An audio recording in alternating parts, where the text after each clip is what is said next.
నాలుగేళ్లలో రావాల్సినంత వ్యతిరేకత తెలుగుదేశం పార్టీకి ఒక్క ఏడాదిలోనే వచ్చినట్టు స్పష్టంగా కనిపిస్తోంది. రాష్ట్ర వ్యాప్తంగా ఇదే పరిస్థితి తెలుగుదేశం పార్టీకి కనిపిస్తోంది. ఇదే తరుణంలో వైఎస్ఆర్సీపీ గ్రాఫ్ రోజు రోజుకు పెరుగుతోంది. ఏడాదిలోనే ఇంత మార్పు రావడానికి ప్రధాన కారణం ప్రజల్లో తెలుగుదేశం పార్టీ ప్రభుత్వం పట్ల ఉన్నటువంటి వ్యతిరేకత. జనసేన, టీడీపీ, బీజేపీ 3 పార్టీలు కలిసి ఎన్నికల ముందు హామీలు ఇచ్చి ఇప్పుడు అధికారంలోకి వచ్చిన తర్వాత ఆ హామీలు అమలు చేయడంలో విఫలమైనటువంటి నేపథ్యంలోనే వైఎస్ఆర్సీపీ గ్రాఫ్ అనూహ్యంగా పెరుగుతోంది. మరోవైపు జనసేన, బీజేపీ, టీడీపీ మధ్య అంతర్గత కుమ్మలాటలు వైఎస్ఆర్సీపీ గ్రాఫ్ పెరగడానికి మరొక కారణంగా చెబుతున్నారు రాజకీయ విశ్లేషకులు. ప్రధానంగా జనసేన, టీడీపీ మధ్య ఇంకా ఎక్కువగా ఉంది ఈ అంతర్గత కుమ్ములాట. ఉభయ గోదావరి జిల్లాలు, ఈ 2 జిల్లాల్లో జనసేన పొత్తుతో తెలుగుదేశం పార్టీ క్లీన్ స్వీప్ చేసినటువంటి పరిస్థితి. అయినప్పటికీ అధికారంలోకి వచ్చిన తర్వాత ఆ 2 జిల్లాల్లో టీడీపీ, జనసేన మధ్య పచ్చుగడ్డి వేస్తే భగ్గుమనే పరిస్థితి ఉంది. పదవుల పంపకంలో నేతల మధ్య విపరీతమైనటువంటి విభేదాలు. జనసేనతో పొత్తే వద్దు అని మాట్లాడుతున్నటువంటి తెలుగుదేశం పార్టీ నేతలు ఇప్పుడు బహిరంగంగా. ఇలాంటి నేపథ్యంలోనే వైఎస్ఆర్సీపీ గ్రాఫ్ ఉమ్మడి ఉభయ గోదావరి జిల్లాల్లో, ఒకప్పటి తూర్పు, పశ్చిమ గోదావరి జిల్లాల్లో అనూహ్యంగా పెరుగుతోంది అన్న ప్రచారం ప్రస్తుతం జరుగుతోంది.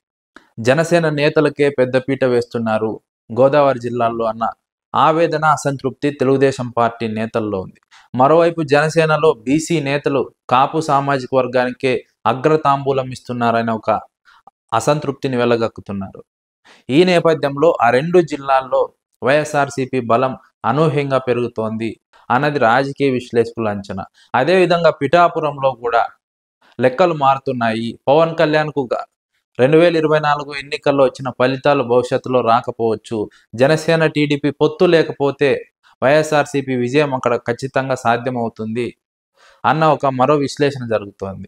ఈ 2 జిల్లాల పరిస్థితి అలా ఉంచితే విజయనగరంలో కూడా తెలుగుదేశం పార్టీ పరిస్థితి ఘోరంగా తయారైంది. వైఎస్ఆర్సీపీ బలం పుంజుకుంటోందన్నది మరొక అంచనా. దీంతోపాటు విశాఖలో కూడా ఇదే పరిస్థితి ఉంది.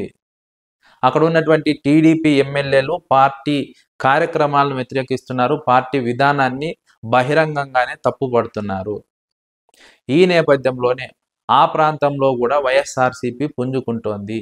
తెలుగుదేశం పార్టీ నేతల అసంతృప్తి, అక్కడ కార్యకర్తల అసంతృప్తి, మరోవైపు తెలుగుదేశం ప్రభుత్వం పైన, పార్టీ పైన ప్రజల అసంతృప్తి, ఇవన్నీ కలగలిసి వైఎస్ఆర్సీపీకి మేలు చేకూర్చబోతున్నాయి వచ్చే ఎన్నికల్లో. ఎన్నికలు ఎప్పుడైనా జరగచ్చు. 2027 కావచ్చు, 28 కావచ్చు, 29 కావచ్చు.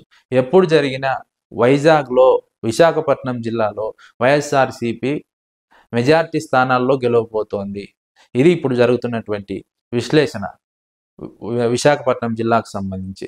ఆ తర్వాత అనంతపురం జిల్లాలో కూడా వైఎస్ఆర్సీపీ గ్రాఫ్ పెరుగుతోంది. తెలుగుదేశం పార్టీ అంతర్గత కుమ్ములాటలు, తెలుగుదేశం పార్టీలో ఉన్నటువంటి విభేదాలు, తెలుగుదేశం పార్టీ ఎమ్మెల్యేల అవినీతి, అక్రమాలు, మట్టి, ఇసుక, మైనింగ్ దందాలు ఇవన్నీ కలగలిపి ప్రజల్లో వ్యతిరేకతను తెచ్చిపెట్టాయి. సంక్షేమ పథకాల అమలు తీరు గురించి ప్రజలు ఎలాగో వ్యతిరేకంగా ఉన్నారు. వీటితో పాటు ఎమ్మెల్యేల అరాచకాలు కూడా ప్రజలను విసిగెత్తిపోయేలా చేశాయి. ఫలితంగా ప్రజలు వైఎస్ఆర్సీపీ పాలనే బెటర్ అని అనుకునే పరిస్థితి వచ్చింది అన్నది మరొక విశ్లేషణ.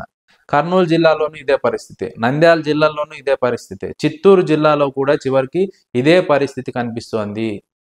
మొత్తానికి రాయలసీమ జిల్లాల్లో మళ్ళీ 2019లో వైఎస్ఆర్సీపీ సాధించిన సీట్లనే సాధించబోతోంది. తెలుగుదేశం పార్టీ కనుమరుగు కాబోతోంది.